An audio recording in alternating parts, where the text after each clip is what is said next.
Welcome back to Three Different Ones. I'm Stefan. This is Graham. It's Travis. And today we are reviewing an album all three of us picked on our lists of albums to cover between 65 and 2021. Rubber Soul, the Pot album by the Beatles. Released From 1965, right? Yep. Indeed. And, we're just going to start with our own history about this. We'll try not to ramble because this is a pretty popular group that produced today's album. I was introduced to the Beatles. I was pretty much brainwashed by my parents to like them. I heard their music before I was old enough to know what, taste in anything was. So I really had no choice but to be a fan of this band pretty early on. I will say, though, that I think I appreciate them more now than I ever did when I was a kid. Right. I've always liked their music, but I think it's... having, learned how to just read music, play an instrument, and just find out about what that life entails. I think that I definitely just respect and like their music more now that I'm, more developed. And this is, I'll just say it right off the back, of all the Beatle albums, this one is, it is probably my favorite. It is certainly not perfect, more on that later, but I'm excited to get into this one today, so I'll shut up and save it for the reviews. Graham, you wanna? I'm a big fan of the band, one of, if not my favorite band of all time. What else can you say? Anything particularly about Rubber Soul you want to just get off, or do you want to say I will say that I feel like it's their first really good album. That being said, I like the ones that come after it better. But I feel like this is obviously a turning point in their history, turning point in the history of rock and roll, pop music in general. Like, picking albums for this list, if you look at 65, there's not a ton of stuff on there that's interesting. There's Bob Dylan, a couple other things. Elvis for everyone? Maybe some of that. But then as you move on to 66, 67, it just explodes, and a lot of it was the influence of this band and this album.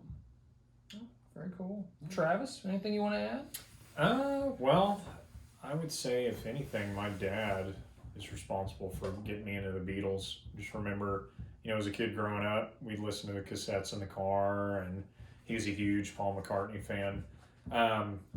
Rubber Soul in particular, I think he told me that was the first Beatles album that he got, maybe, on vinyl, and I know my great-uncle, his uncle, this was his favorite album, so definitely an album that I've grown to like over the years, and I definitely listen to quite a bit, honestly. Yeah. One of my favorites from them. All right. This is like doing some reading, and I'll bring up the sources I used to get through this later on. But this seems to be they call it like a pivotal, like a turning point almost, right, between like the whole transition album. Yeah, like where they're from the Ed Sullivan days when they were almost like a boy band and they all dressed exactly alike and they all had the same haircut. Everything prior is just pop boy band. Yes, and this is kind of where they start at like a more like a lyrical maturity comes out of this album. Yeah, it's more variety, I guess you could say. But having said that, "Drive My Car," this is just a poppy little Beatles song, and it is simple and catchy, and it's a fun song. I like it. The little cowbell dang and the piano accompaniment are fun, but this is not like it is not far from it like an experimental track. I would say this is very classic early Beatles. Yeah, it definitely sounds like them. Right. Like if you like the early stuff, "Drive My Car" is the song for you. Graham, you have any thoughts on that one? I have this thing with the Beatles where they have a lot of kind of weak track ones. Any other examples you want to? Back in the USSR. Huh? Not a big fan of that one. didn't fit that album at all, Right. in my opinion. Right, and it's just kind of there. Like this one. Now, drive my car. I read is actually like a euphemism. Oh. You can, yeah. For what? For maybe like doing it. Oh, it's a sex thing? Yeah. Okay. So, you know, there's a little more edge with this record, but still they were like coding stuff. Yeah. Like you had to slip it by the censors. But there's As a it were. Harrison quote. There's a Harrison quote that says, "Yeah, this is like when people saw us as full-fledged potheads." Like that's his exact quote on this album. The pod album, Yeah. as John Lennon would call it. And a couple other things on Drive My Car, like I don't know, it's a little corny. Oh yeah. Full cheese. Early Beatles feel. Yes. Yeah. Absolutely. Like this is the last album where things still sound kind of dated to me. Like, I do think there's some real cool, unusual harmonies in this song. You know, like, and we'll talk about this a little bit maybe, but I finally got my hands on the mono versions of Beatles albums. And we'll talk more about that in a minute. Okay. But I enjoyed that more than the version I was used to, which was the stereo version, Right. which you hear in the car. Yeah, the highlight of this song for me are the vocal harmonies, kind of unusual. You know, they just sound pretty solid as a band too. Great rhythm section as always. Yeah. Let's drive my car. Yeah, no, I thought too with the harmonies. I mean, that's a common theme throughout this entire album. I felt like the harmonies are pretty strong. I thought it was a decent opening track. I mean, it's still pretty poppy, and you know, you don't get the vibe at this point in the album that they're kind of getting a little more serious. Right. I mean, maybe subject matter wise, like yeah, if that's the subtext. it's kind of, it's, you know, like you right. said, it's like edgy with kind of a boy band front. You know what Yeah. I mean? It's in disguise, I guess.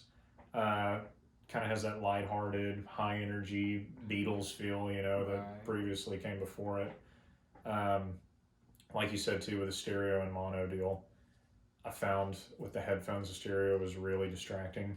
Yeah. Really, really distracting. But yeah, I mean, I thought it was a good track. I love Paul's bass line in it. And I mean, throughout this entire album, I read somewhere that I think instead of playing a Hofner, he was playing like a Rickenbacker on this album. Yeah. To get kind of a fatter Yes. sound. Yeah. Which I mean, going through all this, I was like, man, I forgot how good a lot of these bass tracks were. Like, Yeah. they were really Yeah. solid, so. And I guess I'll get it out of the way. So you only listen to like a snippet of the mono, right? Right. I listened to the whole album in the mono, and I will say one of the standout parts of that is more low end. Yeah. What does that mean? Can you Like, to me, you can really hear the bass lines clearly. There's a lot more power Right. and depth. Same with, you know, the kick drum and Just the fuller. toms. Yeah. So, and just to kind of sum it up, the Beatles would mix their stuff in mono back in the day, and they thought of stereo as kind of like a fad, Right. and that's why they didn't put a lot of like they say they weren't even in the room for doing the stereo mixes of the albums. And you know, I don't know too much about sound engineering, but if you listen to the stereo, it just sounds like they decided, okay, let's put half the instruments in this ear, half of them in this ear, whereas in the mono it kind of has this illusion that everything's in the middle. Right. Seems more cohesive. Sounds too. more like a band, like Yeah. a live band. Right. And I really liked it better. Like, even something like Drive My Car, I'm like, okay, this song's a little better like this. Yeah. Like, everything sounds fuller to me. No, I agree. I was telling Graham, we were talking about this last night, and I was like, it's just so odd, like on this song in particular, like the cowbell is just hard right, and it's like the drums are all far left, and I thought that was so odd. Like, it just seemed like there was no rhyme or reason on how they selected where what went. So Yeah, and that's a testament to just how little they care Right. about stereo mix. yeah, Until, like, you know, the last few albums, Abbey Road is in stereo, Right. mixed for stereo. And I mean, cranked up in the car or something, it's not a huge deal, but Sure. like through headphones, it was obnoxious. It's annoying in headphones. Yeah. Anyway, that's Drive My Car. Yep. Yeah. Norwegian Wood. Okay, before we start, Lennon is the one singing on this one, right? Okay, I just want to. I think this is about as great as his voice ever sounds. Yeah. On a Beatles song, there are some times when his voice, a little nasally for my liking. It's just a little annoying. I liked the way he sounded on this one, and this one of the kind of the different things on this album was the use of the sitar. I was gonna say, was this the first track? Yep. First And track uses sitar. Yep. it blends the guitar Yeah. just beautifully. I loved the sound of it. I was checking out. I wanted to look into the background on some of these songs. I definitely recommend Bob Spitz's Beatles biography for anyone who finds that stuff interesting. I think this one is about a love affair John was in on with while he was still married to Jude's mom, I want to say. Yeah. So it's another. I definitely would not. That was surprising to me. I remember when my brother played me this song long time ago. It had a very warm and happy feel to it. Right. Maybe that's just where he Just was. thought it was like a psychedelic song. Yeah. Just a real, Right. just a happy song. Maybe John was in a happy place with the way that relationship was going. But yeah, I thought that was a little surprising. Graham, anything you want to add? Well, I read about that too, and he says, he wanted to code it, but he fully admits like this was about having an affair. Like he says, like I was always having affairs. Yeah. Yep. And during this time, they had met Bob Dylan, Right. and he was the guy who gave them their first marijuana cigarette. Oh, really? Right. He introduced them to weed, and that was a huge influence on this album. Obviously, they're also listening to a lot of Dylan, listening to the way he wrote songs about serious topics or like characters. It wasn't all just about I want to hold your hand. Or Right. She loves you. So this was John's kind of attempt to do like more of a story thing that kind of had maybe multiple meanings. Dylan actually does a song on his next album that sounds a lot like Norwegian Wood, and it's kind of people kind of suspect he did it a little bit to poke fun at the Beatles and Lennon, and there's some lines in there that kind of sound like don't rip me off, or like it's not that clear, but it's like something like I never asked for your crutch, now don't ask for mine. That's in there. People say that maybe that's him talking about the Beatles. Right. Wow. Yeah. And That's surprising to me. yeah. And Maybe it shouldn't be, but it kind of is. Well, they kind of had a complex relationship because, like, he did like a tribute to Lennon. Like, there's a song later in the Dylan catalog. So I don't know. I guess he at the same time was influenced and admired them, but was a little bit annoyed at their whatever Beatliness. Travis, anything? I mean, you guys pretty much touched on everything I was going to say. I always saw this as like their first psychedelic track. Okay. Kind of like you said at the beginning, this was a transitionary album. It's like, it kind of feels like a pop album on the front, but they're kind of getting a little more serious underneath it all. Mm-hmm. I mean, a good classic Lennon tune. Yeah. So, like I said, you guys covered pretty much everything on that. And not to dwell too much on the mono thing, but this was the first time that I noticed it sounds like they're playing like in a small room, like in the mono version, like almost like a closet or something. Like it sounds really kind of lo-fi. Yeah. I need to listen to the whole I do too. album. I only heard a few tracks on it. I need to finish through that. Yeah. Get the whole thing.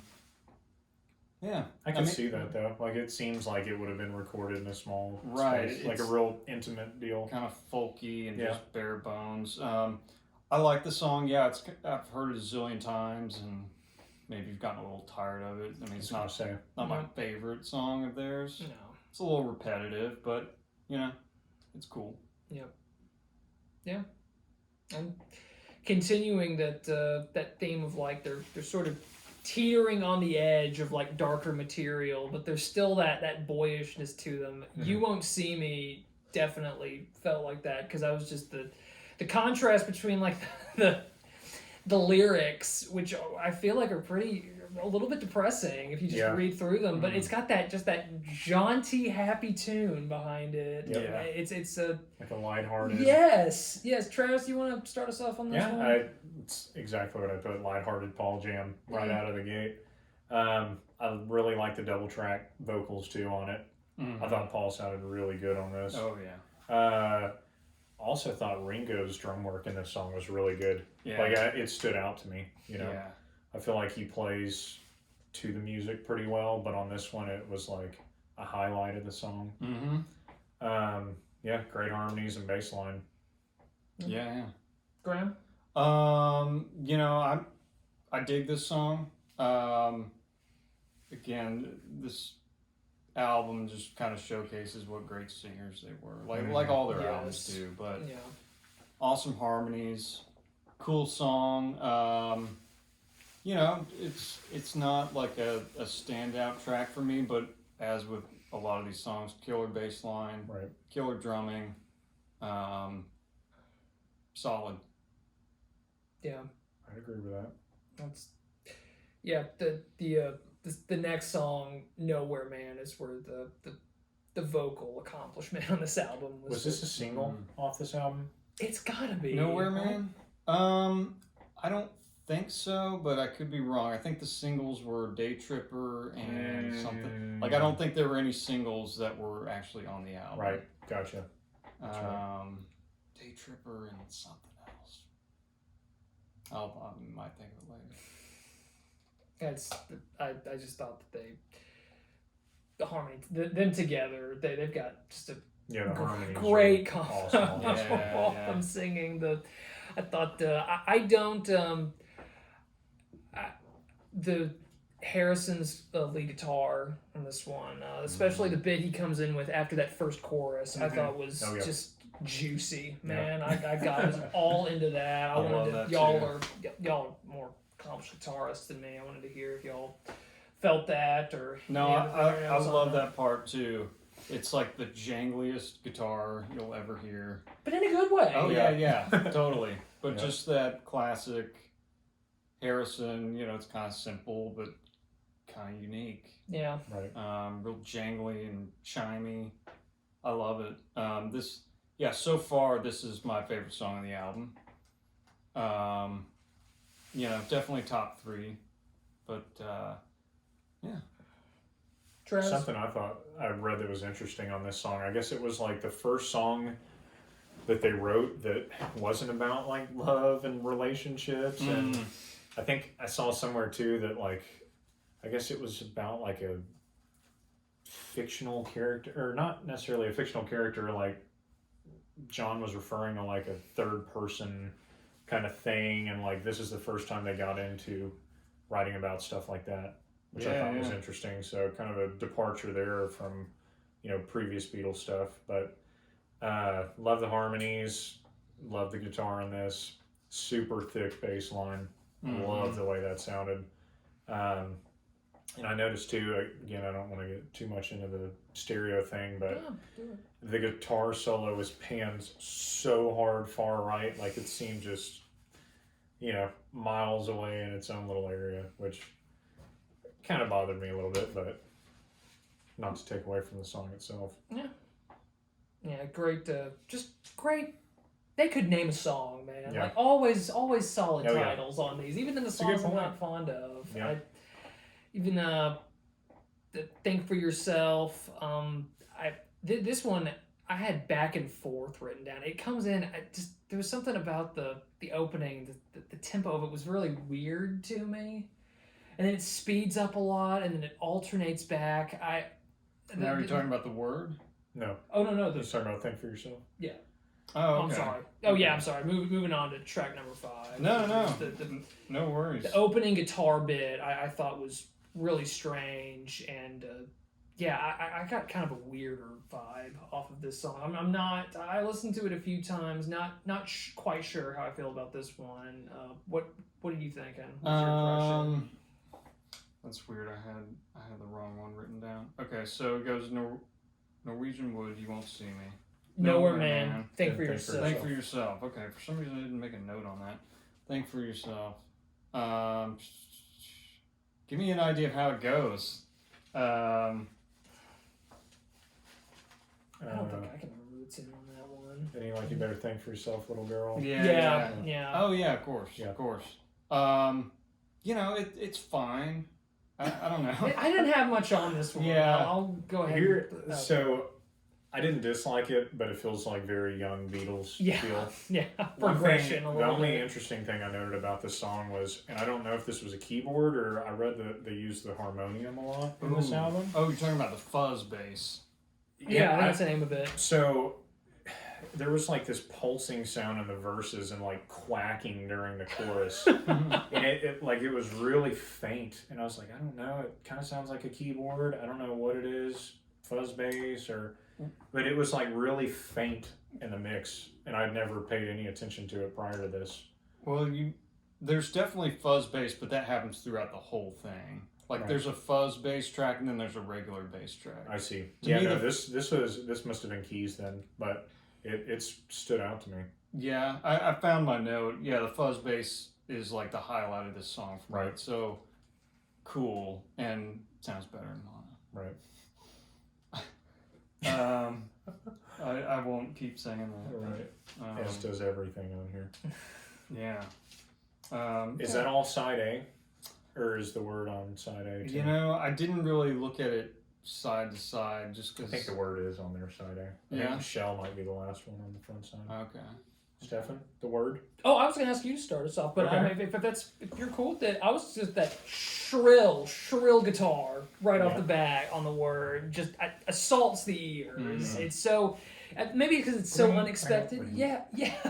It's just not expecting that, especially not on this album. There's a lot of easy listening stuff on Rubber Soul, Right. so that was very that there was kind of a shock value to that. I think I'm not against crazy guitar, but I think my favorite part of this one was that pump organ they had. Oh, yeah. The On the Frank, outro. yes, Yeah, I just cranked. I would have been fine with that more of that during the bridge section of this Yeah. song. Honestly, that was the most fun part of it to me. Travis, what have you got for the word? This is probably my favorite song on this album. Nice, I've always loved this song. nice. Love the harmonies, awesome bass line, great chorus. I think this is pretty heavy for the Beatles at this point in time. Like, Yes. probably the heaviest track they've ever done. I mean, like that guitar riff. Just everything, yeah. I loved it. I think this is one of Paul's best sounding from this album. I want to say I read somewhere that there were like 7 different vocal tracks on this. I could see that. Like just some crazy amount. And I like how each chorus, it's a different arrangement of harmonies like coming out of it. Mm-hmm. You know, it's like the previous one, they were doing one style, and then the next one, it's like, somebody's really high up, kind of doing the Yes. same thing. I don't know. It's like it goes back and forth between 2 parts, but there's a little variance every time it goes back. I love this song. Yeah.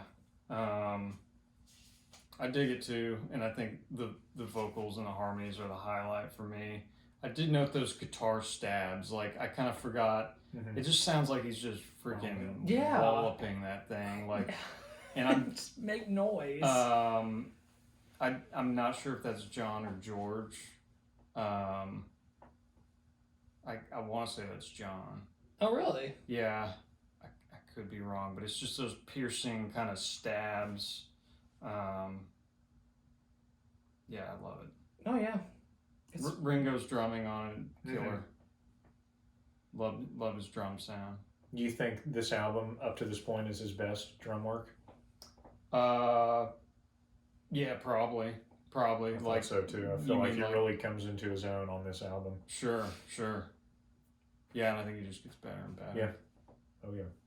it's so funny that you talking about how like heavy and how like just how so different the word is when the track that follows it, Michelle, I mean, just such a pull in the opposite direction. I guarantee you there is an a cappella band somewhere that is rehearsing this song, and I absolutely do not support that, by the way. But you know, it's a cute song. The French lyrics are a nice little bougie touch to it. I wondered when I heard that. I was like, "Is that French?" I believe so. Yes, sir, I do. Is there bass solo about halfway through this song? And a little thing at the end. Is that what that is? Is that the fuzz bass? I want to say that's a guitar solo. Oh, it's guitar. Yeah, clean guitar. Honestly, don't remember. Yeah, it is weird though. There's a very low end sound to There's it. an acoustic in there. Okay. Yeah, but this guitar solo. It's not like the clangy, like high one that I would expect. Very smooth. Yeah, but I mean, in a song like this, I wouldn't expect to get any kind of solo. I figured it'd be mostly like harmonies and a lot of weird vocal stuff. And it's a sweet song. You know, it's fine. That. Anything else y'all wanted to mention about Michelle? It felt to me like a track that would have come way before its time. And then I read shortly after that Paul wrote this in the 50s, which I thought was interesting because it felt like an old, you know, it seemed like a different decade. Yeah, it does. Me. Like, yeah, it does. I would have imagined this in like a jazz bar or something. Like the bass sounded like an upright bass to me, like, you know, like a finger plug. Great song. I really like this one. There's a sweetness to it for sure. Right. This one I get kind of bored with. Yeah. Yeah. It is what it is, you know. You know, the guitar solo is a highlight, and I noted the real kind of stabby acoustic. I think it's on that bridge. It's kind of like real choppy. Right. Just kind of a cool touch. And then one thing I noted that I noted on a lot of these tracks is a lot of them end on a fade out. Yeah. Like, I don't know, that's kind of a dated thing now. Right. And even for the Beatles, they kind of moved away from that to like, you know, ending on a note or something. Right. But a lot of these tracks, it just kind of fades out, like through gradually lowering the volume. It's kind of abrupt on some of them, like this one. So yeah, pretty sure that's a guitar solo. I want to say that's like Harrison on a clean electric. We'll look that up because I feel dumb for not knowing. No, it's kind of confusing. I wasn't sure what the sound was. And just in keeping with the surprising turns on this album, What Goes On had some serious country music vibes to it, and that is not the last time that happened on this album. Real folky too. Yes, the twangy guitar, those quick little drums. There was this part. I think I'm assuming it's Harrison because I think it's the lead guitar, but it sounded like he was struggling to get his fingers set on the guitar, like midway or like near the end of the song. It's a little sloppy. Yeah. It is. Sure. If you read, I went and checked out the lyrics, and I mean, it's about like confusion and someone who's not, you know, picking up on, you know, the signs in a relationship. So I didn't know if that's what they were going for, but I wanted to check with y'all. Like, is he like, what is he doing? What is Harrison doing, or whoever's on the guitar bit? Yeah, it sounds like he's trying to kind of approximate that kind of country picking thing, and you know he's not that great at it. No, he's just going with it. Yeah, I mean, it works. I mean, right. You know, not a great song. I mean, Ringo on the vocals.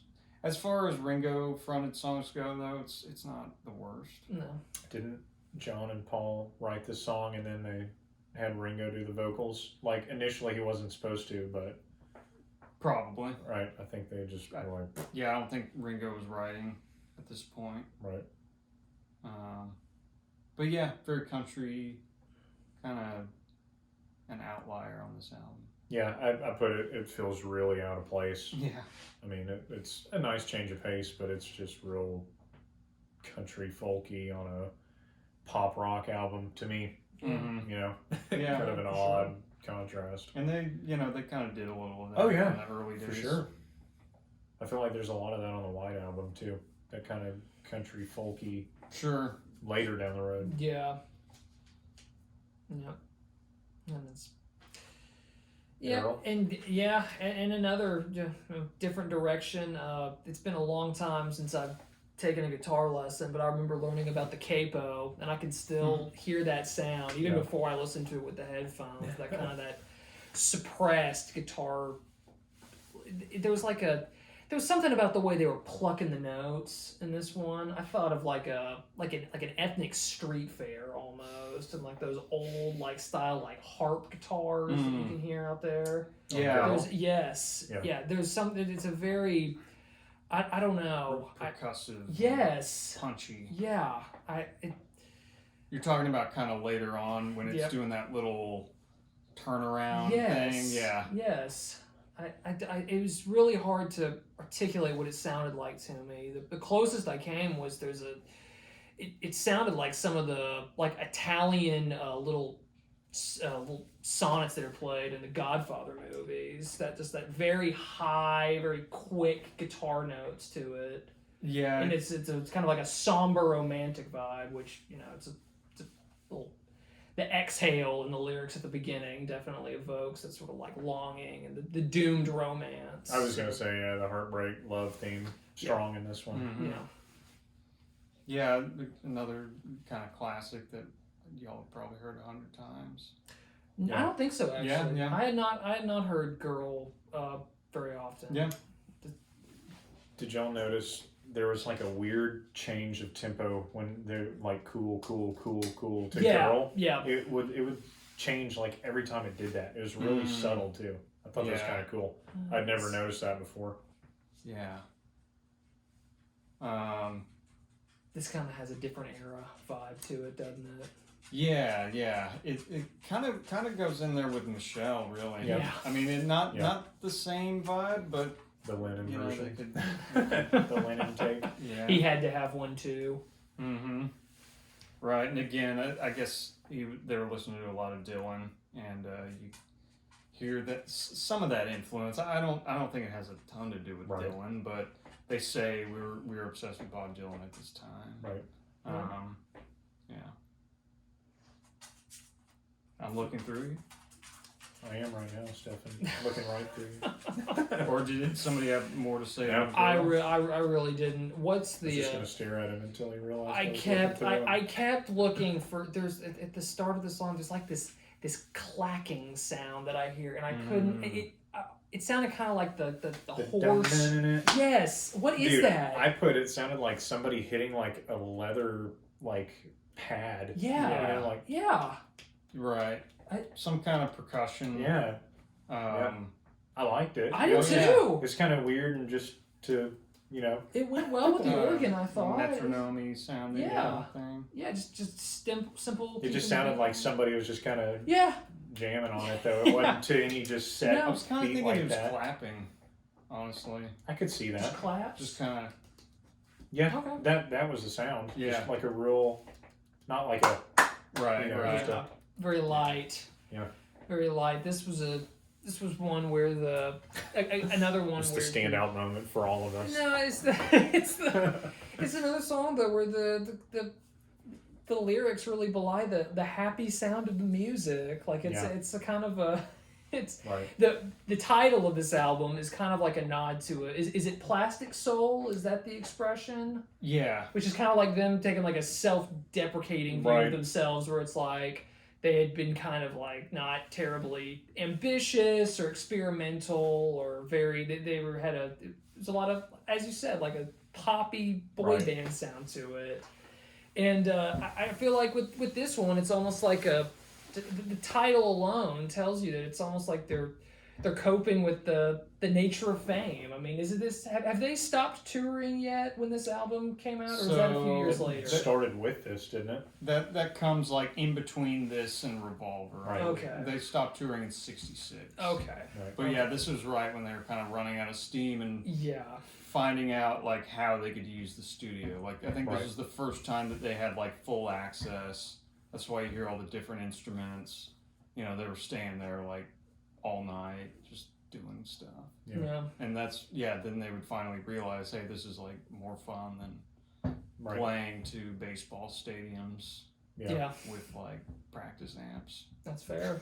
Um, Did you like the that kind of that biting organ man, sound so over biting. the chorus? It really against the like the acoustic you hear Yeah. during the verses. It's a real strong I contrast. don't love that sound. Like this might be my favorite song on the album. That's a good one. Honestly, Yeah. like I think just Strong Paul track. yeah, so good. And I don't really know how to explain it. I mean, just great melody, Feels good. great vocal. It puts me in a good mood. It's a sad song, but Right. I feel It has happy a real listening. upbeat feel, though. It does. It really does. Yeah, I mean, that's, touched on everything I would. What else is interesting and just kind of shows you like how sometimes things were out of their control or they were just on a tight schedule, but you kind of hear some guitar like screw ups real low in the mix. Did you notice that? I don't think so. Yeah? I didn't. Which Maybe, parts?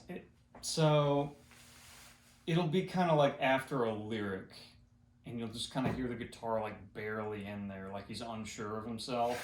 Like go back and listen to that. Right. But it just sounds like something they either forgot to like get rid of, or they were just like, just leave it in there, Right. or like we can't take that It's just out. the best take. Yeah. Yeah, fair enough. Yeah. But it's kind of I just called it like a low in the mix mess up. Turn me down, I just screwed up. Right. It kind of has that vibe like he thinks he's off or something. Yeah. But then that deafening organ. It reminds me of like a Batman theme or something from like a 50s TV. I can hear that. For Yeah, sure. yeah. Do you know what I'm talking about? I do. I've always thought that, and I never knew how to explain it. It sounds like an alarm clock almost. Yeah. Like, bam, bam. Yes. There is that shrill Yeah, quality to very it. shrill. Do you want to start us off on Yeah. In My Life? Because we cut you out on some of these. Yeah, no, great track. I feel like this is the one positive song on the album. Like, it feels upbeat, and it is. Like, it's, I feel like it kind of ties into their earlier stuff, just all happy-go-lucky. I feel like this one's, the harmonies are great, just like everything else. Love the keys solo. Really like the keys solo in this one. Did you, there's part of the Everett Walter book, Beatles musicians saying about how they wanted that to be like a harpsichord when they originally wrote this. Interesting. And I don't know, I think I never got that from here. It says that they tried to they played it normal speed and then played it backwards and slowed it. They did some weird auditory tricks with it to try to give it that metallic Baroque feel. Mm-hmm. Never picked up on that before. No, I didn't either. So glad it didn't, because I really don't care for the harpsichord. I feel like that would have taken so much emotion out of the song. I read something too about somebody critiquing the album, and they used the word Baroque on this album, which I was like, I okay. can definitely hear it. Yeah. So that's George Martin, their producer, playing that keyboard. I saw that. Saw that too. And he's like a classically trained. He was older than they were. Classically trained. Kind of That's pretty considered cool. the fifth Beatle. Yeah. Like he would translate a lot of their ideas because they didn't quite have the training or the. Right. They would be like, we want it to sound like this or that, and he would kind of be able to translate that into, something you could hear. Right. And it is sped up. He plays it at half speed and then speeds it up. Mm-hmm. And I forget if it's a certain kind of piano or what gives it that sound. He also plays that that ending. There's a real kind of piercing. I think it's "Think for Yourself." Does that end on a kind of organ solo thing? I don't know. I don't remember, I can't remember honestly. either. It's the harmonium at the end of the word, I think. Oh yeah. One of those Just- tunes. It's kind of on the fade out, but a real kind of 60s sounding. Right. Like a lot of this stuff, I don't know, kind of reminds me of Austin Powers or something. Yes. Driving around in a little slug bug. Oh yeah. It's still kind of dorky, drive my car and all that. Some of it It's feels cheesy dated. for sure. Right. No, there's no question.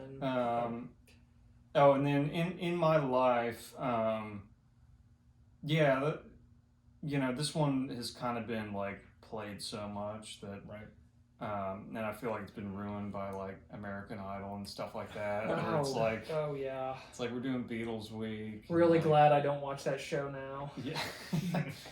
Yeah, what happened to it? Is it back?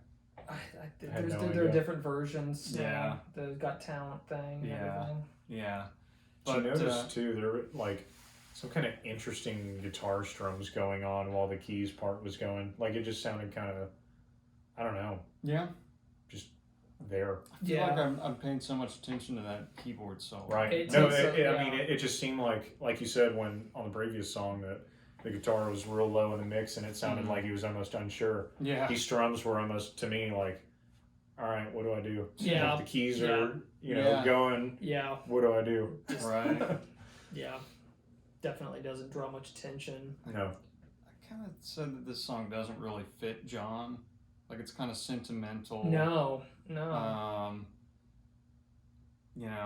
Kind of nostalgic. Yeah. Right. Pretty positive. There's a little sadness in it, like the music is the sadder part. Like it's got a very melancholic sound to it, but I feel like the lyrics are pretty hopeful. Sure. It kind of ends up that way. At first it's like all this stuff that happened in the past is gone. Yeah. But some remain, Graham. That's right. Some remain. That is right. Definitely one of the stronger songs on the album, though. Yeah. This is not the best song on this album, but I think it probably is my favorite. I think that the lyrics are... In My Life? Yeah, In My Life. Okay. A lot of people would agree that it's the best. I don't want to dwell on this because I feel like nostalgia definitely does play a part in it, but I feel like the lyrics are so perfect. They're so beautiful. It's such a sweet message, and it's just a nice song. I don't know. It's hard to. I didn't hear this one a lot, even growing up with my mom, who just cries when she hears the song. I mean, she's a massive fan of it. But this one definitely kind of discovered a little late in my music story. So yeah, I would probably put this one up there, and having listened to a lot more music by the time I did hear it, had kind of a Smokey Robinson, like Motown feel to it, just a little bit. A little soul. Yeah, I think so. I feel like that. I have no problem with that. There's definitely some Motown influence on this album. Yeah. Yes. Especially with Paul. Yes. Lines. Yep. 100%. And then as quick as we get this slow, kind of hopeful song, we go back to Wait. That just weird, disjointed opening. And I'll open up the table because this was a kind of an odd song. I like those guitar volume swells. Dude, that's what I put in here. I was like, the volume swells were crazy. Yeah. Just... Especially for the time. Yeah. I was like, this was the first song that I was like, okay, there's some weird effects going on here. Yeah. And like, I liked it though. Honestly, when I got to this song, I was like, what is Wait? Like, that's not a title that really brings anything to mind. No.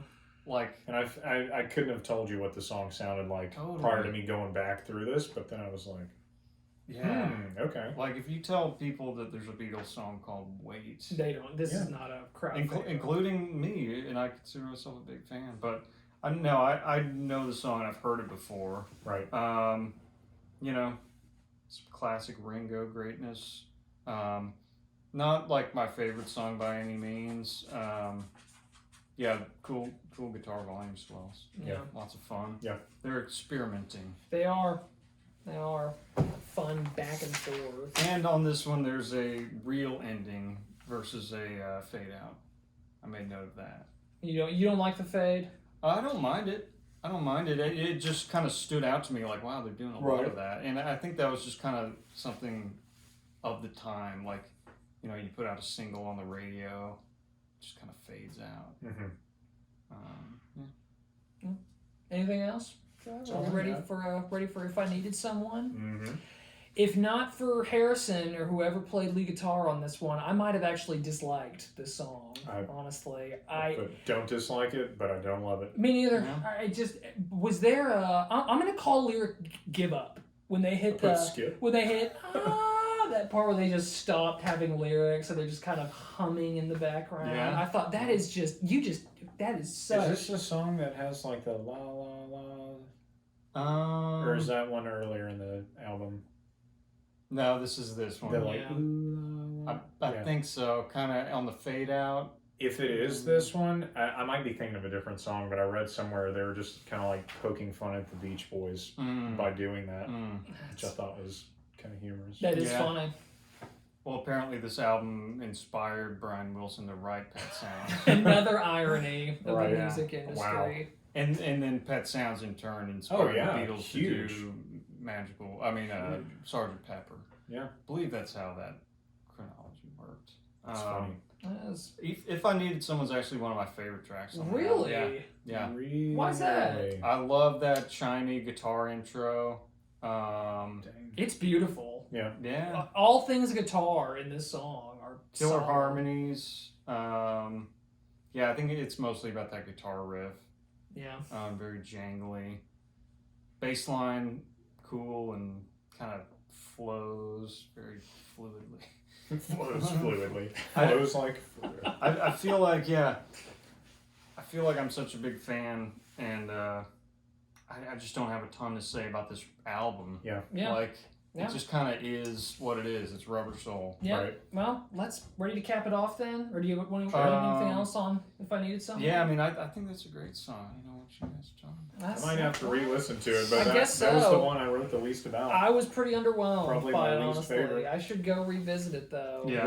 Wait would have been my least favorite, but I just saw my note. It says, not a big fan of the ooze. Yes, that like long. the backing. Yes. yeah.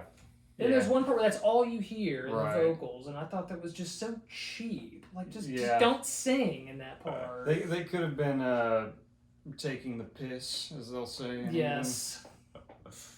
Taking a shot at Wilson, is it? Yeah, from the Beach yeah. Boys? Oh yeah. Well, all right. Well, healthy disagreements. And to roll things out, Run for Your Life. Okay, this is another one that had that country feel to it. I want to make it clear. I had it written out that, like, well, you know, they're fans of Elvis, apparently. That's pretty common knowledge. And I was looking up Kenneth Womack's review of this album, Long and Winding Roads. Yeah, I think that's the name of it. And it said that I think John Lennon was inspired by the Elvis song "Baby Let's Play House" when he wrote this song. So that's that's that country. Didn't he feel to it. borrow like a line out of that song? I think so. Just it's quick rhythm. Nice little steady drum beat. Strong ending or weak ending track? In your opinion, Weak. I thought it was very weak. Yeah, Just not a bad song. Definitely it's a low over. point. It's 100%. so ending. Early not how you- Beatles feel just weak ending. Not what I would expect for an I know. album that's this popular and this iconic. Right. I think I said this on when we were talking about Sea Change, but like I love a strong close, Yeah. and when it doesn't happen, it just leaves you on a sour note. You know what I mean? It's like, all right, well that was it. Okay, Right. you know. It's a short album. Oh yeah, it goes by so quickly. Right. But yeah, I didn't love the last one. And that's the other thing that's amazing. They packed 14 songs into like a 40-minute album. Yeah, some of them are very short. Yep. The only thing I wrote on this song that I liked is there's kind of those harmonies sound kind of like sinister and like kind of evil. Yeah. Like if you. I think Lennon later called this song misogynistic. Oh, and he's well, kind of they've kind it of does not age well. no. It does not age well. No. Especially if you've learned some fun facts about Yes. John. Oh yeah. my goodness. Not yes. so fun facts. No. Yeah. No. Yeah. Unless you're a Monkees fan.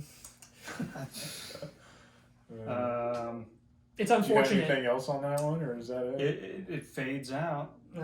You love that. To nothingness. It's true, man.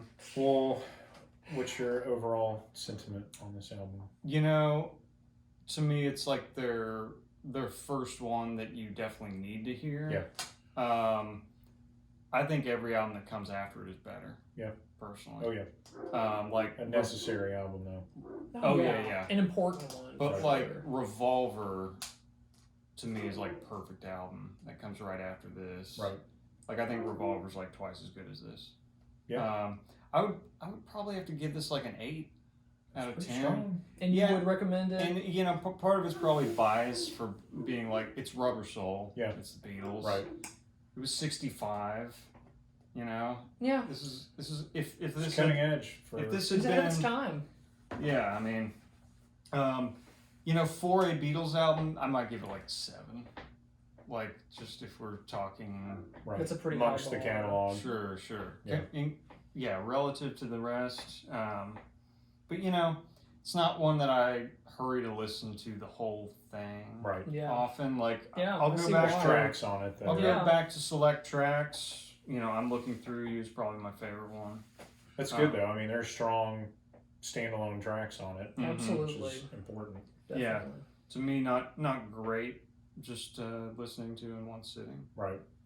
The monos are fun though. I'm checking that out. Like I was saying earlier, side A, I feel like is really strong. Mm. Like I wouldn't skip really anything Yeah. on that, but Yeah. Even Michelle? I'd let it go through. Yeah. Because I think that is the end of side A. It is. It's kind of a nice wind down. Like It that is. is a good close. Sure. I think. Yeah. Coming off of all that. I think more so than a Run for Your Life. Yeah. Yeah. No. You liked it? I do. No, I yeah. do. It's go ahead. Y'all were both saying this is one of your favorite Beatles albums, right? Oh, Yeah. it is my favorite Yeah. one. Yeah, Yeah. absolutely. It's. I mean, it's really nostalgic for me, and Yeah. it's. You know, I like pretty much everything that comes after it, but everything that comes after it, in my opinion, is really serious. Mm-hmm. And this is like, it still has a bit of that like playful Beatles side, but Yep. not to the point of just downright cheesy. Yeah. You know what I mean? Like, Oh, Yeah. sure. maybe some tracks, but you know, some of the like early stuff, it's like, okay. Like, I mean, no knock against like Twist and Shout, but like, I can't. Yeah. No, You know, that's an Isley Brothers song. Like, that's period the end. Right. But yeah, no, it's one of my favorite Beatles albums. A necessary transition to what they became. Right. And like we said, I think this is the last touring album before they went to the yeah. studio exclusively. Yeah, in the mono, that's the way to do it. Having only listened to one track off the mono album, I can tell you that's the way to do it. I need to listen to the rest. I think I'd give it an 8 too. Yeah. Honestly. Yeah. I mean, it's great, and I would definitely recommend it for sure. I think if you've never heard it, you'll enjoy a good part of the songs on Yeah. it. And of course, I would re-listen to it. Yeah. I have many Yeah. times. So, Sure. Stefan, 8 out of 10. Definitely recommend. solid. It's the freaking Beatles, man. What more do you want? That's right. Yeah. Like I really do think even contemporary, like young music fans could hear this and like it. I feel like it's obviously some things about it are not aged great, but Sure. for an album that's nearing the 60-year mark, I'd say it holds up okay. So Yeah. I'm That's all crazy. for I'm all Yeah. for giving it go for it, and I did for the. I guess maybe I thought I'd like it more because there were so many standout tracks that I'd heard before, having heard through the whole thing now in one sitting, which I'd never done before. I was surprised by how many little nitpicks that I had. Yeah. I was worried that I would just come in here and gush for 40 minutes about this. But It's yeah. interesting when you like sit down and listen to an album. Though it's like you're looking at it as a whole. You know, whereas with this, like you said, I'll just go pick tracks from it. And I'm like, collectively, yeah, I like a lot of songs off this album. Yeah, for sure. But the album itself, Yeah. you know. Yeah. So Well, that's it. Unless y'all have anything else you want to add? Do we have any other Beatles albums on the list? I didn't put any others on there. Did you use any more? I may have put like.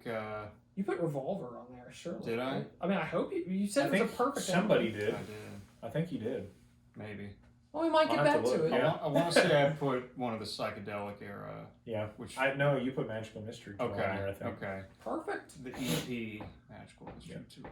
Okay. Technically. We'll include the singles when we do it. Yeah. Definitely. Well, if you're still with us, thank you so much for tuning in to this episode of 3 Different Ones. I'm Stefan. This is Graham. It's Travis. And thank you so much for stopping by, and we'll be back with another album review shortly. So like, subscribe, turn on that bell for notifications, and please share us on your social platforms, whatever those may be. So we'll see y'all next time. Thank you.